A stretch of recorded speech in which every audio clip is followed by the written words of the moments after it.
نحمده ونستعين ونستغفره ونعوذ بالله من شرور أنفسنا ومن سيئات أعمالنا من يهد الله فلا مضل له ومن يضلل فلا هادي له أشهد أن لا إله إلا الله وأشهد أن محمدا عبده ورسوله اللهم صل على محمد وعلى آله وأصحابه ومن تبعهم بإحسان إلى يوم الدين.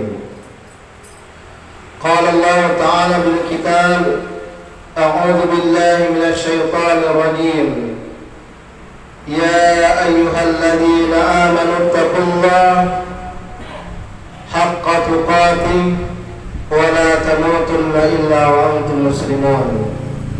وقال أيضا يا أيها الناس اعبدوا ربكم الذي خلقكم من نفس واحدة وخلق منها زوجها وبث منهما رجالا كثيرا ونساء واتقوا الله الذي تساءلون به والأرحام إن الله كان عليكم رقيبا. وقال أيضا يا أيها الذين آمنوا اتقوا الله وقولوا قولا سديدا يصلح لكم أعمالكم ويغفر لكم ذنوبكم ومن يطع الله ورسوله فقد فاز فوزا عظيما. فإن أصدق الحديث كتاب الله وخير الهدي محمد صلى الله عليه وسلم وشر الأمور محدثاتها وكل محدثات بدعة وكل بدعة ضلالة وكل ضلالة في النار. Jamaah salat Jumat yang insyaallah yang selalu dirahmati oleh Allah Subhanahu wa taala. Marilah kita selalu bersama-sama jamaah sekalian yang dirahmati Allah Subhanahu wa taala meningkatkan keimanan dan ketakwaan kita kepada Allah Subhanahu wa taala. Karena takwa ini jamaah sekalian yang dirahmati Allah Subhanahu wa taala adalah satu bekal sebaik-baiknya bekal. Jadi jemaah sekalian yang dirahmati Allah Subhanahu wa taala, tidak ada perbekalan yang paling baik yang dilakukan oleh kaum muslimin kecuali ia bertakwa kepada Allah Subhanahu wa taala.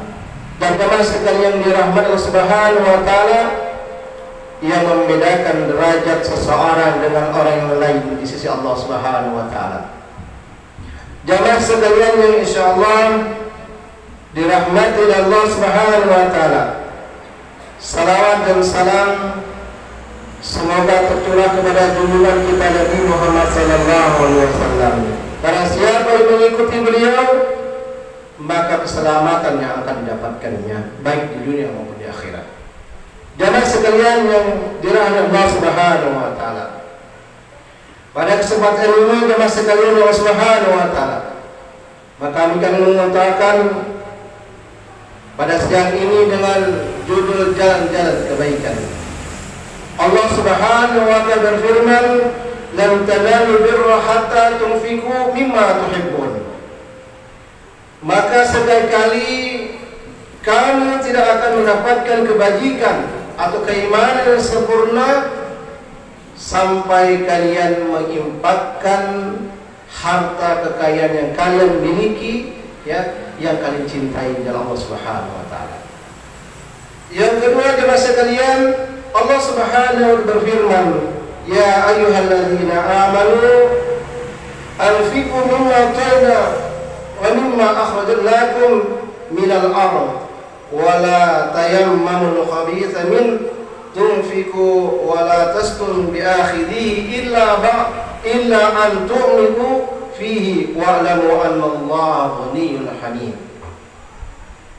Hai orang-orang yang beriman, nafkahkanlah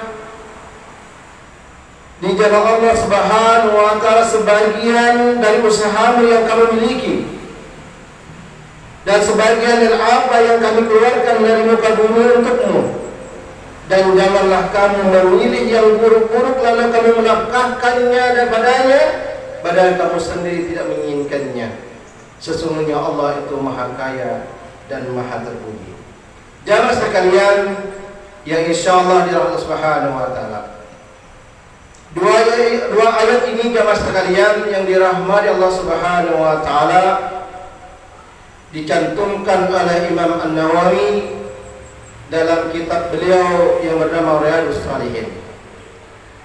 Lalu beliau memberikan judul bab yang ditulis oleh beliau dengan dua ayat ini dengan turuqul khair katsira, yaitu tentang banyaknya jalan-jalan kebaikan. Namun jemaah sekalian Allah Subhanahu wa taala, Syekh Muhammad Ibnu Shalih Al-Utsaimin beliau ketika mensyarah hadis ini, hadis Riyadhus Shalihin, kitab Riyadhus Shalihin mengenai dua ayat ini, beliau mengatakan usul khair salasatun, bahwa pangkal untuk mendapatkan kebaikan itu ada tiga. Yang mana kata beliau yang pertama adalah ada kebaikan yang bisa kita dapatkan melalui harta yang kita miliki. Jadi dengan harta yang kita miliki itu kemudian kita nafkahkan di jalan Allah Subhanahu wa taala dengan niat karena Allah Subhanahu wa taala, maka kita akan mendapatkan kebaikan dari apa yang kita keluarkan. Kemudian yang kedua jemaah sekalian, dari Allah Subhanahu wa taala ada kebaikan yang diperoleh seseorang itu dengan anggota tubuhnya, ya. Sebagaimana orang melakukan sholat, orang berpuasa, atau orang berselawat. Dengan dengan sholat ia menggerakkan tubuhnya dari berdiri, rukuk, sujud dan sebagainya. Begitu juga dengan berpuasa, ia menahan lapar dahaga, tubuhnya melakukannya. Jadi dengan ini jemaah sekalian dari Allah Subhanahu wa taala, seseorang untuk mendapatkan kebaikannya dan melakukan ini, maka dengan itu ia mendapat pahala dari Allah Subhanahu wa taala. Jadi cara kedua ini jemaah sekalian, ia melakukan kebaikan untuk mendapatkan pahala dari anggota tubuh yang dimiliki. Kemudian yang ketiga jemaah sekalian adalah kebaikan yang digabungkan keduanya, yaitu muraqabun badani wa maliyah, yaitu menggabungkan kedua yang di atas tadi, yaitu mendapatkan kebaikan melalui hartanya, kemudian ia mendapatkan kebaikan juga dia melakukan kebaikan melalui tubuhnya. Jamaah sekalian dari Allah Subhanahu wa taala, jadi di antara kaum muslimin ada yang mendapatkan kebaikan melalui sholatnya. Ia nyaman untuk melaksanakan sholat, karena dengan melakukan sholat itu mungkin ia mendapatkan kebaikan. Bukan hanya sholat 5 waktu yang ia lakukan, mungkin sholat-sholat sunnah yang lainnya, apakah ba'diyah maupun qabliyahnya, sholat tahajud mungkin, sholat duha mungkin, atau sholat lainnya yang disunahkan oleh Nabi Muhammad SAW, ia lakukan. Ia ingin mendapatkan pahala itu dari sholatnya, ia nyaman melaksanakan, mendapatkan pahala dari sholatnya. Ada orang seperti itu. Kata Syekh Utsaimin, ada juga orang itu, manusia itu ingin mendapatkan kebaikan dengan ia melakukan puasa. Ada orang yang ingin mendapatkan kebaikan dari puasanya. Bukan hanya puasa Ramadan yang dilakukannya, puasa sunnah-sunnah juga dilakukannya. Puasa Senin Kamis, Yaumul Bid, pada 13, 14, 15 bulan langit ia lakukan, sampai puasa Daud yang sehari puasa, sehari pun tidak dilakukannya. Ia ingin mendapatkan kebaikan dari situ, ia mendapatkan kebaikan dari puasa, ia gemar untuk melakukan puasa. Makanya orang yang seperti ini nanti di hari kiamat akan memasukkan surga melalui pintu puasa, namun royan. Jadi ini jemaah sekalian, orang yang mendapatkan pahala kebaikannya mulai puasanya. Namun jemaah sekalian dari Allah Subhanahu wa taala, ada juga orang yang ingin mendapatkan kebaikan. Dengan kebaikan itu ia mendapatkan pahala, ia melakukan dakwah. Ada orang yang gemar seperti ini. Ia gemar, ia rutin melakukan dakwah. Ia bukan hanya dakwah pada keluarganya, tapi orang lain juga dilakukannya. Ia gemar melakukan dakwah. Siapapun orang yang ditemuinya, ia dakwahi kebaikan. Ia meyakini bahwa dengan seperti ini mendakwahi orang melakukan kebaikan, dia mendapatkan kebaikan juga. Ada juga jemaah sekalian dari Allah Subhanahu wa taala, orang yang ingin melakukan kebaikan dengan mengeluarkan hartanya. Ada juga orang yang gemar seperti ini. Di mana proyek-proyek kebaikan, ya, ia kucurkan dananya, ia kucurkan hartanya untuk mendapatkan kebaikan-kebaikan. Walaupun kita melihat orang yang seperti ini, kalau kita lihat ahli salat 5 waktu saja dilakukannya, tidak yang lainnya. Kadang-kadang yang melakukan puasa hanya puasa Ramadan, tidak lainnya. Tapi ia berkonsentrasi untuk mendapatkan kebaikan dari kebaikan-kebaikan yang ada melalui hartanya. Ia keluarkan hartanya. Ada orang seperti ini. Jemaah sekalian yang dirahmati Allah Subhanahu wa taala. Dan inilah yang kita dapatkan pada sahabat Nabi Muhammad sallallahu alaihi wasallam. Di antaranya adalah Utsman bin Affan. Jadi Utsman bin Affan ini orang-orang yang salatnya rajin, puasanya rajin, apalagi harta yang diimpakkan di Allah Subhanahu wa taala. Jadi jemaah sekalian yang dirahmati Allah Subhanahu wa taala. Jadi ada cerita jemaah sekalian pada zaman Rasulullah sallallahu alaihi wasallam. Pada saat itu di Madinah itu hanya terdapat sumur, yang sumur itu sangat dibutuhkan oleh penduduk Madinah. Maka Rasulullah sallallahu alaihi wasallam mendatangi si fulan ini. Wahai si fulan, apakah engkau menginginkan satu sumur ini ditukar dengan mata air yang ada di surga nanti? Maka singkat cerita si fulan ini tidak mau menjualnya. Kata beliau kepada Rasulullah sallallahu alaihi wasallam, ya Rasulullah, ini adalah sumur hasilan saya sendiri dan saya sangat membutuhkannya. Rasulullah sallallahu alaihi wasallam adalah orang yang bijak, dia juga tidak memaksa si fulan ini. Jadi jemaah sekalian, Allah Subhanahu wa taala mendengar cerita ini, lalu Utsman bin Affan radhiyallahu anhu mendatangi si fulan ini.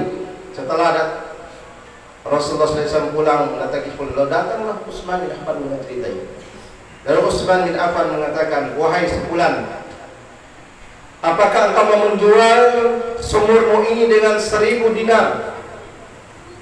Maka mendengar seperti ini, si fulan ini mungkin dia adalah orang yang suka harta. Ya. 1000 dinar itu pada zaman dahulu kalau diuangkan pada saat ini, 1 dinar itu sama dengan 4,2 gram. Kalau diratakan hari ini ada 1 juta 1 gram, maka ia berani membeli satu sumur dengan 4,2 miliar atau 1000 keping pada zaman itu.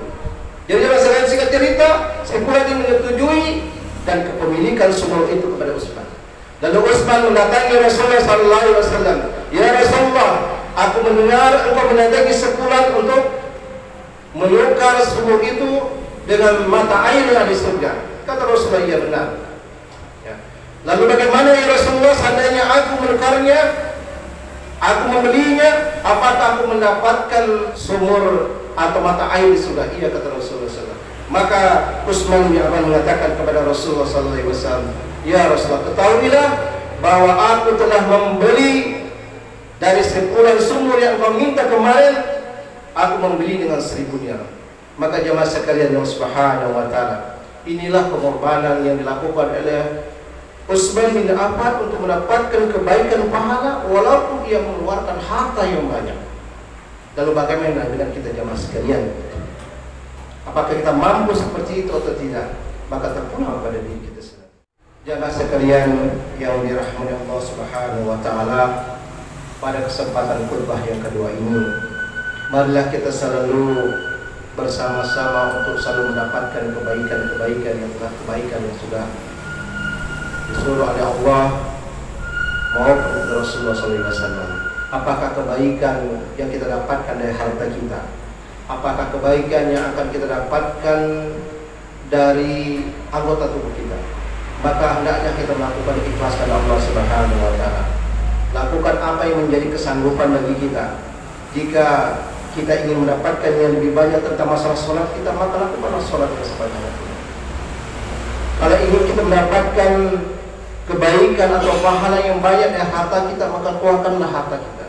Mumpung Allah Subhanahu wa Ta'ala masih memberikan kehidupan kepada kita, maka marilah kita selalu melakukan kebaikan-kebaikan yang banyak sampai Allah Subhanahu wa Ta'ala kita. Innallaha wa malaikatahu yusholluna 'alan nabi ya ayyuhalladzina amanu shallu 'alaihi wa sallimu taslima. Allahumma fil muslimina wal muslimat wal mu'minina wal mu'minat ya innaka sami'un qaribun mujibu da'wat bil hadar. Allahumma inna nas'aluka al-jannata wa na'udzu bika minan nar. Allahumma innaka 'afuwwun karimun tuhibbul 'afwa fa'fu 'anna. Allahumma inna nas'aluka salamatan fid din wa 'afiyatan fil jasad wa iyatan fil ilmi wa barakatan rizqi wa tawbatan qabla al-maut wa rahmatan 'inda al-maut wa maghfiratan ba'da al-maut. Allahumma hawwin 'alaina fi shaqaratil maut wal najati min al-'adab al-lisan. Rabbana zalamna anfusana wa illam taghfir lana wa tarhamna lanakunanna minal khasirin. Rabbana min azwajina wa dhurriyyatina qurrata a'yun waj'alna muttaqina imama. Rabbana la tuzigh qulubana ba'da idh hadaytana wa hab lana min ladunka rahmah innaka antal wahhab. Rabbana atina min ladunka rahmah wa hayyi lana min amrina rashada. Rabbana atina fid dunya hasanah wa fil akhirati hasanah wa qina adzabannar. Ibadallah innallaha ya'muru bil 'adli wal ihsan wa ita'i dzil qurba wa yanha 'anil fahsya'i wal munkari wal baghi ya'idukum la'allakum tadhakkarun. Aqimus shalah.